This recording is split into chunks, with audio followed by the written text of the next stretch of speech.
This is a Rapid Fire News Crew profile. Crash Otto, veteran anchor from Mobile, Alabama. Crash began his life in broadcasting at the now-defunct worldwide 22-hour news channel called World 22 News. Well, I was working as lead anchor on the 6 p.m. news in Mobile at WHIK Channel 1, what we called HIC 1 News. And a local lottery winner had an idea to start up a 24-hour news network. But I said we should do less, and we went back and forth and landed on 22 hours. And World 22 News was born. Now, it was long before CNN. We covered everything we could find, and it was going well, even though we were all working about 16 hours a day for half nothing. After 6 months, when the money ran out, then World 22 ended. However, when I look back and took account, I had done over 6,000 news stories in 6 months, about 9 years worth of reporting if I had been a regular anchor on a half-an-hour news program. But it changed my life. Crash would return to his family home and recover for a spell until he got a call to join the majors. I had gone home to help my family. We come from a long line of sickly people. My parents had 5 different kinds of non-lethal cancer, and diabetes, and non-malignant nostril tumors. My 2 sisters, they're conjoined twins that share a bladder and a spleen, have light-induced narcolepsy and SOUOs, that's seizures of unknown origins.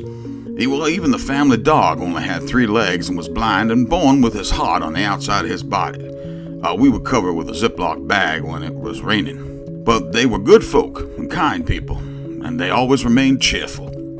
About 4 days after the wolf incident, that was when the swamp wolves attacked and ate my family, I got a call to come to Buffalo for us as a stringer for the WB, the story of the century, the end of the Millennium Party at the Niagara Falls. And that changed my life. I was looking for a good spot to put the camera up on the state side of the falls, when I fell into a well and was trapped there for 6 days.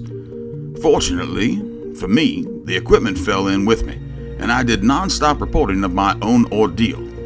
The crew kept throwing me down hot dogs and even sending down a tin of no-dos. I would eventually be rescued and would go on to win an Emmy for that broadcast. Yet fame is a funny thing. Much would later be made of the fact that there was a tunnel and a doorway that led to the well, and many questioned if Stone had known about it all along. No one had ever climbed so high, only to fall so fast.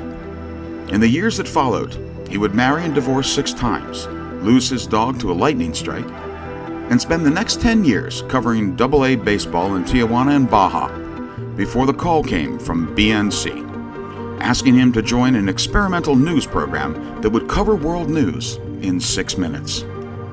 Well, I thought 6 minutes sounds good. It seemed like an interesting bookend to the start of my career with World 22 News. 22 hours then, whittled down to 6 minutes now. It's funny how much things have changed. We're a great tight-knit group here at Rapid Fire News. I wake up every day cancer-free and glad to still be recording some kind of, I guess you'd call it news. And here at Rapid Fire News, we're happy to have Crash Otto. Be sure to tune in to Rapid Fire News every day. Rapid Fire News. News at the speed of gunfire.